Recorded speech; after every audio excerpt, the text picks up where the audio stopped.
Rajaji tiger reserve में एक बार फिर एक हाथी की करंट लगने से मौत हो गई। घटना पार्क के चीला रेंज के अंधेर चौड़ की है। जब हाथियों का झुंड घटनास्थल से गुजर रहा था, उसी दौरान एक मादा हथिनी ने पेड़ को तोड़ दिया और वो पेड़ यहां से गुजर रही Moradabad Kashipur Rishikesh high tension line पर गिर गया, जिसके कारण हथिनी की करंट लगने से चपेट में आकर मौत हो गई।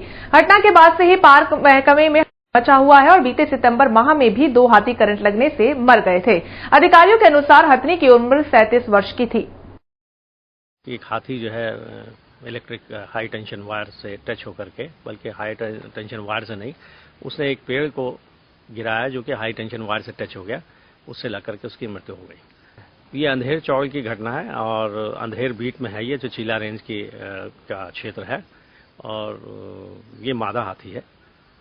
निश्चित रूप से पुनः पहले भी उठाए गए हैं ये कदम और आगे भी अगर हम लोग इस तरह से देख रहे हैं कि हाई टेंशन वायर के आसपास के जितने पेड़ हैं, हालांकि लॉपिंग करी है हम लोगों ने पहले भी करवाई है इलेक्ट्रिसिटी डिपार्टमेंट के साथ मिल करके, लेकिन फिर भी क्योंकि ये घटना इस तरह की काफी बड़ा पेड़ था जिसको कि उन्होंने साइड में झुका दिया और झुकने के बाद वो हाई टेंशन वायर पर टच हो गया।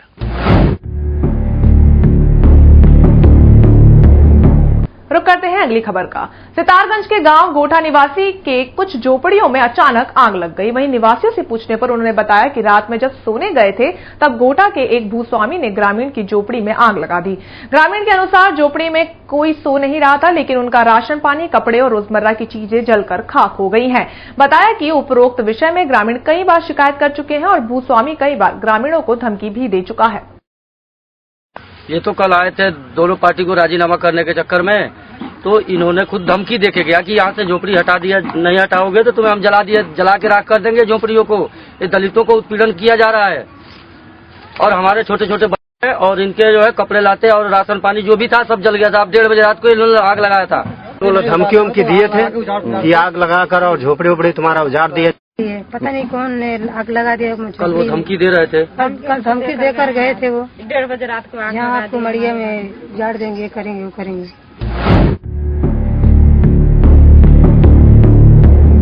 अब तक के लिए बस इतना ही। आप देखते रहिए इंडिया क्राइम न्यूज। नमस्कार।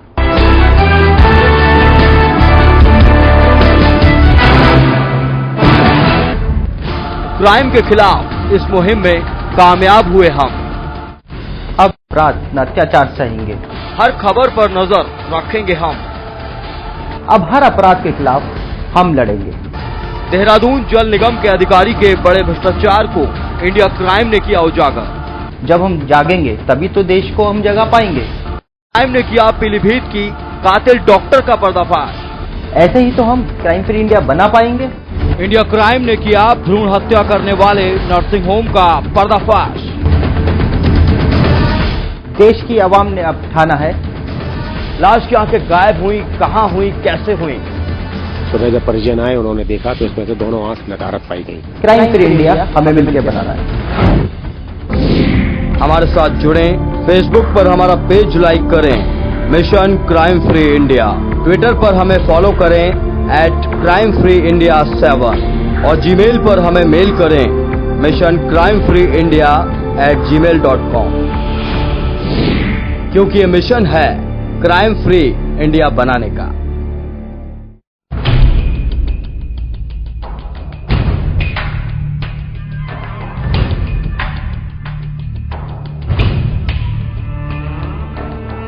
वो विधानसभा जहां से आप चुनते हैं अपना विधायक,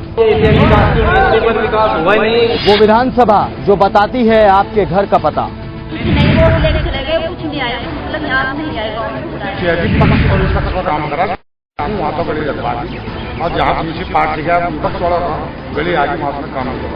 हम करेंगे उसी विधानसभा की पूरी पड़ताल। हमारे गाँव में तरक्की, लेकिन कोई तरक्की का काम नहीं हुआ है। ये स्कूल में टीचर भी नहीं है और नए कर्मचारी हैं, बच्चों को साफ सफाई कर रहे हैं। जानेंगे आपके मुद्दे, आपकी राय। उन्होंने कुछ नहीं देखा क्या हो रहा क्या नहीं, वो दंगे के साथ जाते ही नहीं। एक ही संप्रदाय को देखा जा रहा है। विधायक जी को देना होगा अपनी परफॉर्मेंस का हिसाब। इससे तो इतने परेशान है। क्या बदल गया विधानसभा का सूरत हाल। ये आता था गेट ही बदला है, जब से यहाँ दिखाई दे रहा हो उसने दिखाई दे। ना अस्पताल है, ना कोई सुविधा है, सवारी की भी सुविधा नहीं कोई ऐसी, और ना बैंक है। या फिर सड़क, चिकित्सा और शिक्षा का बुरा है हाल। जब यहाँ आए तो हमारे पाँव मार पड़ा जो अपनी गलती पड़ा। देखिए मेरे साथ विधानसभा रिपोर्ट कार्ड।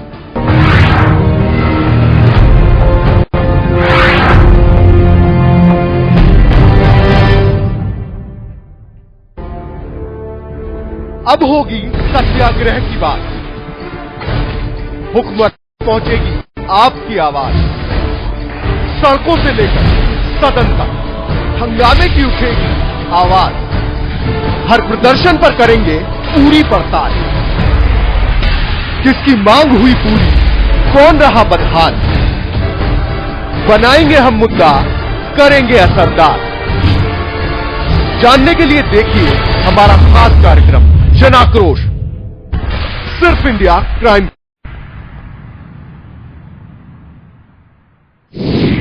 अपराध की दुनिया की हर खबर पर होगी नजर। अपराध कहां हुआ, कब हुआ, क्यों हुआ, हम करेंगे पूरी तहकीकात, क्योंकि हर अपराध देश को कर रहा है बर्बाद। देश को क्राइम फ्री बनाने में चाहिए आपका साथ। हमारी मुहिम का हिस्सा बने और भेजें अपने इलाके, अपने शहर की आपराधिक खबर। हमारे साथ जुड़ें, फेसबुक पर हमारा पेज लाइक करें, mission crime free India. Twitter पर हमें फॉलो करें @crimefreeindia7 और जीमेल पर हमें मेल करें missioncrimefreeindia@gmail.com,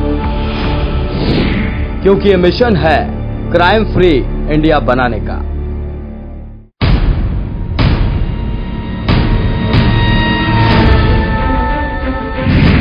विधानसभा चुनाव 2017 की महा कवरेज। भारत माता की। उत्तर प्रदेश में क्या होंगे राजनीतिक समीकरण? पूरा हिंदुस्तान 5-10 लोगों को फायदा पहुंचाने के लिए चलाया जाए। क्या यूपी में फिर दौड़ेगी सपा की साइकिल, या फिर माया का हाथी दिलाएगा सीएम की गद्दी? प्रदेश में बीजेपी बैंक के कट्टरपंथी संगठनों से जुड़े लोग सांप्रदायिक तनाव पैदा कर रहे हैं। मोदी लहर के साथ बीजेपी को कितना मिलेगा फायदा?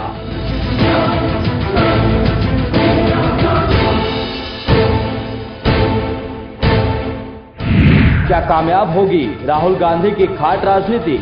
ये मोदी हैं, ये सिर्फ बोलते हैं। यूपी की हर चुनावी हलचल पर हम रखेंगे पैनी नजर, करेंगे रिपोर्टिंग हर विधानसभा से सीधे आप तक। जल्द देखिए विधानसभा चुनाव पर हमारा खास कार्यक्रम कौन होगा सुल्तान, सिर्फ इंडिया क्राइम पर। जिसकी जुबान पर है देश को विश्वास, जिसकी फितरत में है सच का साथ, जिसकी कलम करती है कमाल, बेमिसाल है बोलने का अंदाज, जो तेज है तर्रार है, 100 झूठ पर भारी उसका एक प्रहार है। टीवी पत्रकारिता का बड़ा नाम राहुल मित्तल।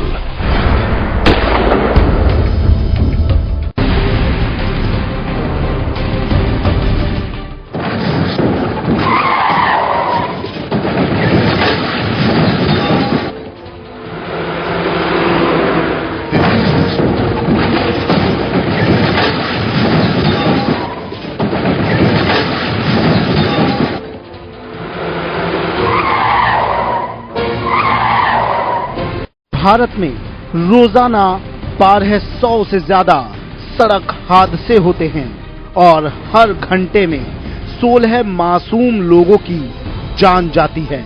यानी रोजाना 377 लोग हमारे देश की सड़कों पर दम तोड़ देते हैं।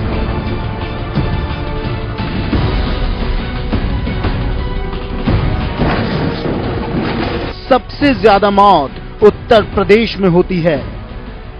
यहाँ हर घंटे में 2 लोगों का जीवन सड़क के आतंकवाद की भेंट चढ़ जाता है। बस थोड़ा सावधान रहने की बात है। यातायात के नियमों की इज्जत करें, खुद बचें, औरों को भी बचाएं।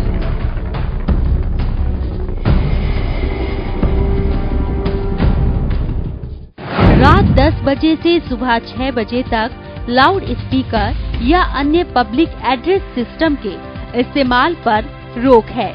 रात 10 से 12 बजे तक विशेष परिस्थितियों में लाउड स्पीकर का इस्तेमाल किया जा सकता है, जैसे कोई सांस्कृतिक या धार्मिक आयोजन आदि हो, लेकिन इसके लिए प्रशासन से इजाजत लेना जरूरी है। इन नियमों का उल्लंघन करने वालों के खिलाफ कानूनी कार्यवाही का प्रावधान है। साथ ही शोर करने वाले लाउड स्पीकर, वाद्य यंत्र आदि को जब्त किया जा सकता है। ध्यान रखें, ऐसा शोर शराबा कई लोगों के लिए परेशानी का सबब बनता है।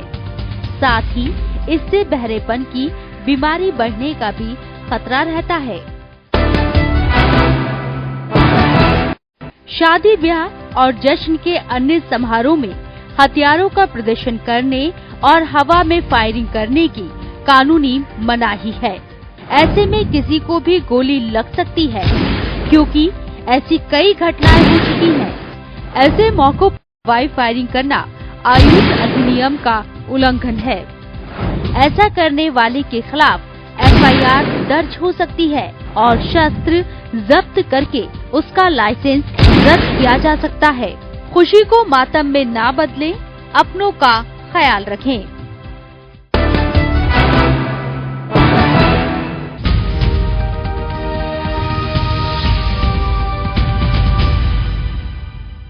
नमस्कार, आप देख रहे हैं इंडिया क्राइम। मैं हूं आपके साथ लक्ष्मी शर्मा। खबरों की शुरुआत करेंगे, लेकिन उससे पहले हेडलाइन।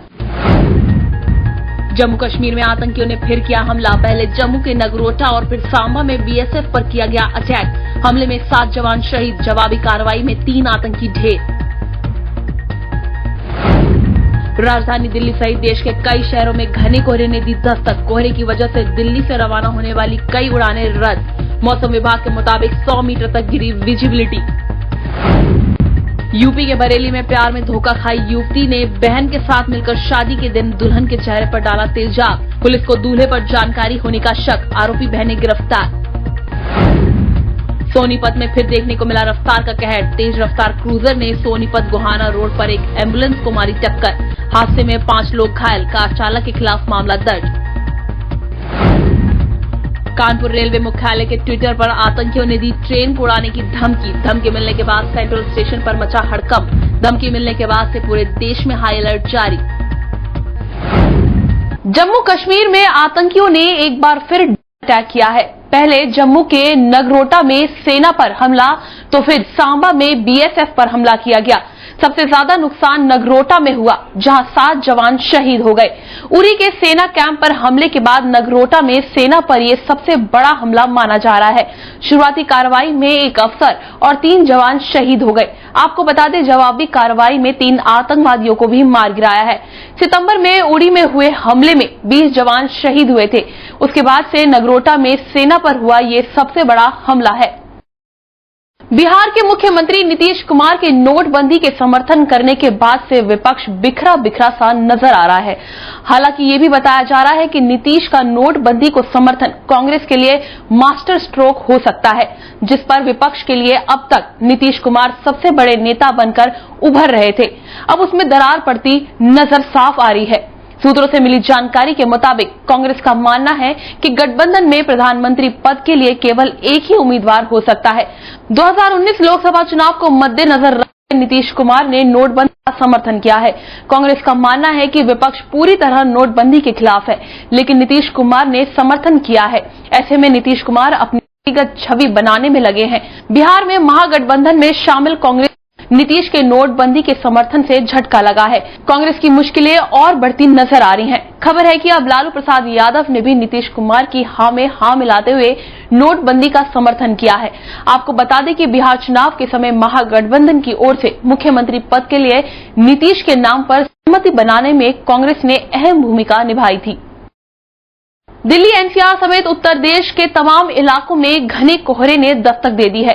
दिल्ली के पालम एयरपोर्ट पर तड़के मौसम बदला है और यहां पर घने कोहरे ने पांव पसार लिए।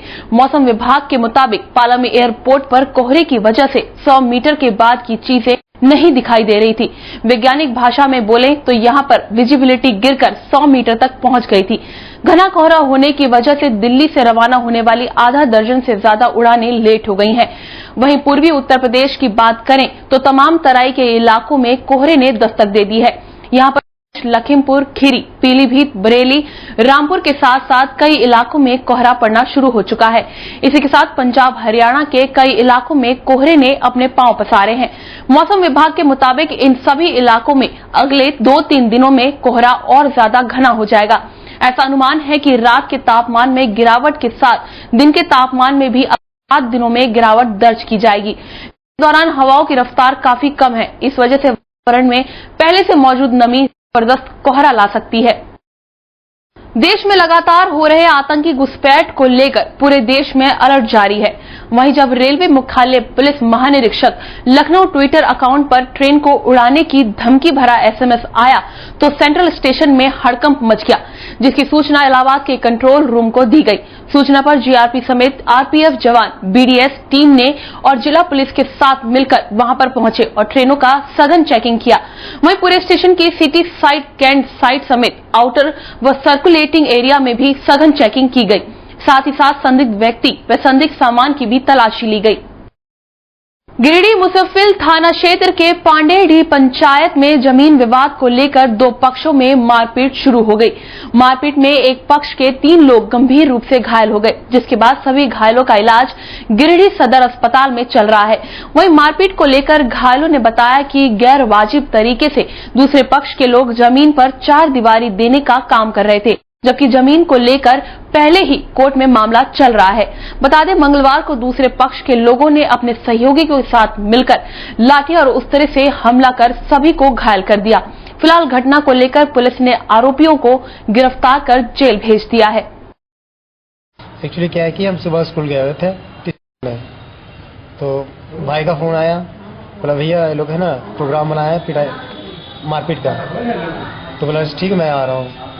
तो जाके सिर्फ बहस हो रही थी, तो क्या हुआ अचानक मनोज का बेटा अनी भैया को पकड़ के सीधे खींच के ले गए। उसके बाद भैया को पूरा मारने लगे। हम क्या हुआ भैया को बचाने के लिए गए कि ऐसा मत कीजिए, झगड़ा मत कीजिए, लेकिन वो लोग कुछ भी नहीं सुने। उसके बाद मनोज का बेटा अनी अस्तूरा लाया और मेरे दाएं हाथ में 2 जगह चला दिए और हम पकड़ के मार रहा था, हम बचाए। वो सब अस्तर चलाने लगा, लाठी भी चार्ज किया, लाठी भी मारा इसमें मेरा माथा पर, और मेरे पति को भी दब कर रख मारा और धमकी भी देता है, बाल बच्चा को भी इस तरह करता है, पटक पटक मारा। सोनीपत में एक बार फिर तेज रफ्तार का कहर देखने को मिला है। एक तेज रफ्तार क्रूजर सवार ने सोनीपत गोहना रोड पर मोहना थाना के पास एक एम्बुलेंस को टक्कर मार दी, जिसके बाद एम्बुलेंस चालक और परिचालक सहित 2 गर्भवती महिला और क्रूजर सवार लोग भी घायल हो गए। पुलिस ने मौके पर पहुंचकर सभी को सिविल अस्पताल में भर्ती करवाया और जहां से 2 गर्भवती महिलाओं समेत 2 को रोहतक पीजीआई व अन्य 7 लोगों को खानपुर रेफर कर दिया गया है। वहीं 2 को प्राथमिक उपचार के बाद छुट्टी कर दी गई। पुलिस ने क्रूजर चालक के खिलाफ मामला दर्ज कर कार्रवाई शुरू कर दी है। बताया जा रहा है कि क्रूजर सवारी शादी समारोह से वापस आ रहे थे और एम्बुलेंस अस्पताल से 2 गर्भवती महिलाओं को लेकर खानपुर जा रही थी, तभी अचानक से क्रूजर और एम्बुलेंस की टक्कर हो गई, जिसके चलते ये दर्दनाक घटित हो गया। आमतौर पर बीपीएल सूची में नाम दर्ज कराने को लेकर लोग परेशान रहते हैं, लेकिन गिरिडीह में बीपीएल सूची से नाम हटाने का मामला सामने आया है।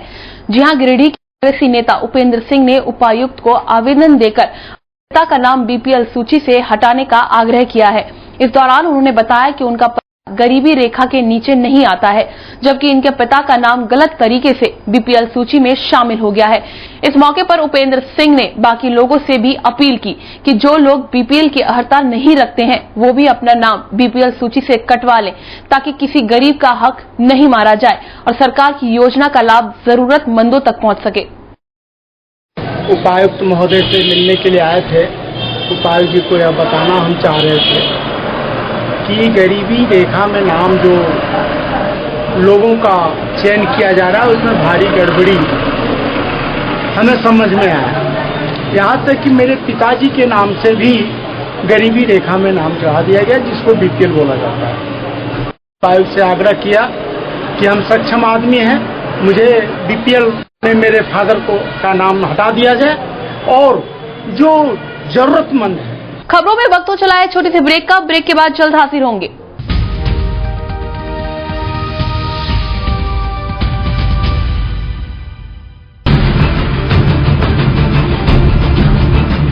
मासूमों की मौत हो या दहशत का आलम,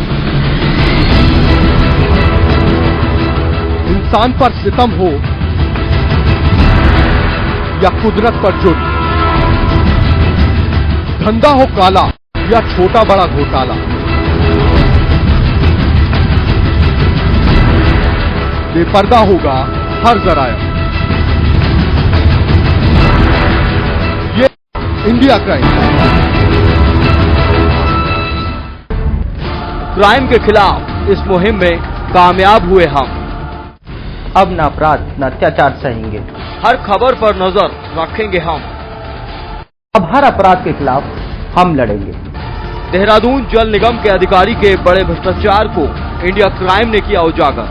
जब हम जागेंगे तब देश को हम जगा पाएंगे। इंडिया क्राइम ने किया पीलीभीत की कातिल डॉक्टर का पर्दाफाश। ऐसे ही तो हम क्राइम फ्री इंडिया बना पाएंगे। इंडिया क्राइम ने किया भ्रूण हत्या करने वाले नर्सिंग होम का पर्दाफाश।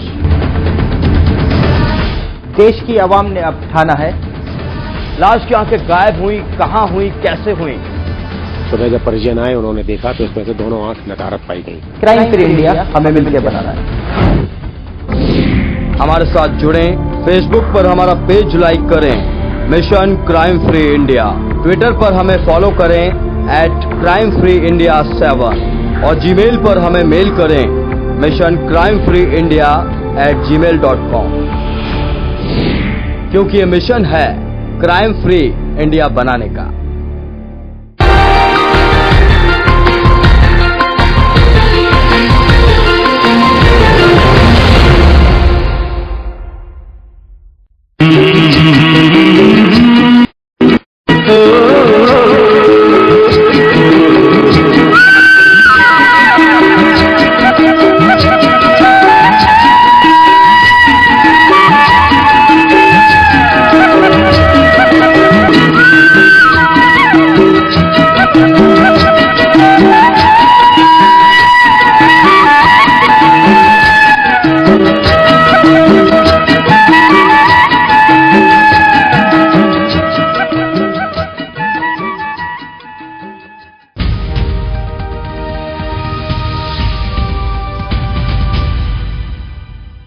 मुख्यमंत्री अखिलेश यादव की मंशा है आगरा का पूरी तरह विकास हो और ये विकास शहर तक सीमित होकर न रहे बल्कि दूर देहातों तक भी जाए। लेकिन ताज नगरी आगरा में ये दावे उस समय अपना अर्थ खो देते हैं जब पानी की वजह से एक गांव के बच्चे बचपन में ही अपंगता का शिकार हो जाते हैं। उस गांव में कोई शादी करने को तैयार नहीं होता। शासन प्रशासन इस पर कोई गंभीरता से विचार नहीं करता। पेश है ताज नगरी आगरा से मानवेंद्र मल्होत्रा की ये खास रिपोर्ट, अपंग होता बचपन। ताज नगरी आगरा में एक गांव ऐसा है जहां के लोग पानी की वजह से अपंगता का जीवन जीने को मजबूर हैं। जी हां, हम बात कर रहे हैं आगरा शहर से 15 किलोमीटर दूर गांव पट्टी पंचगाई की, जहां लोग पानी पीकर ही बीमार हैं। लोगों की हड्डियां कमजोर हो रही हैं, लोग ठीक से चल तक नहीं सकते। अगर किसी गांव में 2 या 4 व्यक्ति विकलांग हो तो समझ में आए, लेकिन यहां अपने आप में एक अनोखा गांव है। पानी से प्रॉब्लम यह है कि पानी में फ्लोराइड है हमारे यहाँ, और करीब करीब ये 30 साल के लगभग हो गई इस बात को। और बच्चे भी और जैसे बुजुर्ग भी और औरतें भी सभी इससे बहुत परेशान है, मतलब परेशान का विकलांग हो गए एक तरह के। और हमने कई बार शिकायतें भी की हैं अधिकारी लोगों से, लेकिन कुछ लोग आते भी हैं और सुनते हैं, सुन के और अनसुनी करके चले जाते हैं कि हाँ आश्वासन दे जाते हैं, लेकिन करते कुछ नहीं है। कहते हैं कि जल ही जीवन होता है, लेकिन यही जल अगर आपकी जान लेने पर आमादा हो जाए, आपके बच्चों को अपंग कर दे, तो क्या कहेंगे। जी हाँ, हम बात कर रहे हैं आगरा के पट्टी पंचगाई गांव की, जहां की जनता इस समय इस टाइप के विषैले पानी को पीने को मजबूर है। पट्टी पचगाई गांव के लोग इस जहरीले रासायनिक पानी पीने को मजबूर हैं, क्योंकि उनके पास पीने के लिए और कहीं से पानी अवेलेबल नहीं है। बड़े बड़े नेता आते हैं, मंत्री आते हैं, अधिकारी आते हैं, वादे तो बहुत होते हैं, लेकिन इस बारे में काम कोई नहीं करता। आगरा से मानवेंद्र मल्होत्रा, इंडिया क्राइम। और अब खबर मथुरा से है, जहां मथुरा थाना राया क्षेत्र के यमुना एक्सप्रेस वे के पास खप्परपुर गांव की पुलिया के पास युवक का शव मिलने से सनसनी फैल गई। स्थानीय लोगों ने तत्काल पुलिस को सूचित किया। मौके पर पहुंची स्थानीय पुलिस और सीओ महावन ने बताया कि मामला एक्सीडेंट का लग रहा है, फिर भी पूरे मामले की जांच की जा रही है। आपको बता दें, युवक की शिनाख्त शिव कुमार पुत्र नत्थी सिंह के रूप में की गई है, जो वृंदावन के एक होटल में गार्ड की नौकरी करता था।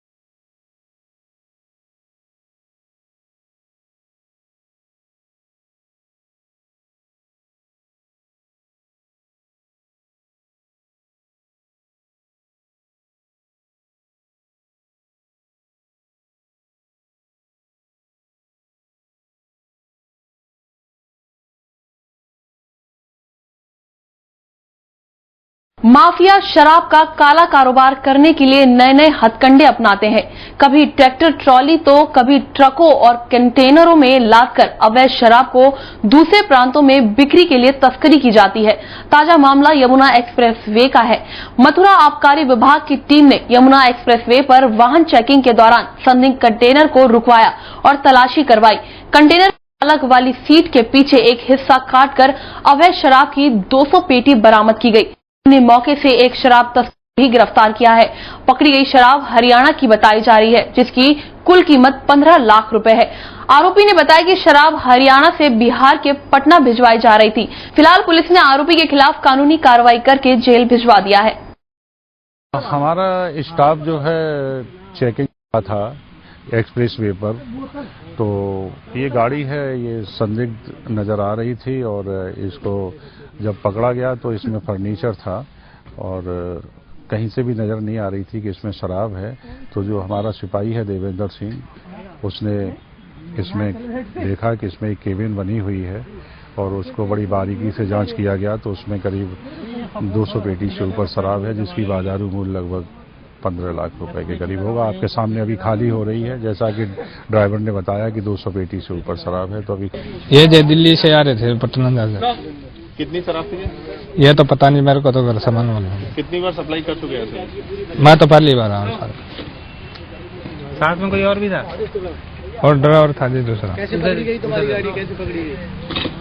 और चेक करा रहे थे, मैं पीछे चेक करवा रहा था, वो भाग गया। देवरिया जनपद के नगर पालिका के सफाई कर्मियों ने देवरिया के सूदखोरों पर आरोप लगाया है। आरोप यह है कि सूदखोर उनका एटीएम पासबुक और आधार कार्ड जबरन ले रहे हैं और उसका दुरुपयोग कर रहे हैं और महीने में अपनी कमाई की रकम को लेने के लिए उनके सामने उन्हें गिड़गिड़ाना पड़ रहा है। वहीं एक महिला पीड़ित का कहना है कि ये सूदखोर जबरदस्ती पैसे लेकर हम लोगों को प्रताड़ित करते हैं और हम लोग भूखे मरते हैं। सैकड़ों सफाई कर्मियों ने पुलिस अधीक्षक को ज्ञापन देकर कार्रवाई करने की मांग की है। हालांकि पुलिस अधीक्षक ने जांच के आदेश पर सीओ सिटी देवरिया को दिया है। पूरा मामला जांच के बाद ही प्रकाश में आएगा।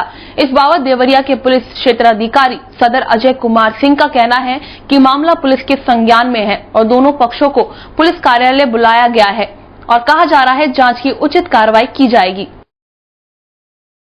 गरीबों का एकदम चूस गा रहा है, खून तक चूस गा रहा है। वो गरीब सारे मर रहे हैं, खाने पीना मर रहे हैं सब। और हमारे लड़के से 3,90,000 रुपया जो बैंक बड़ौदा से निकाल कर विनोद पुत्र नंद किशोर ने ले लिया और रख लिया। मांगने पर कहता है कोई हिसाबे नहीं हम देंगे तुमको।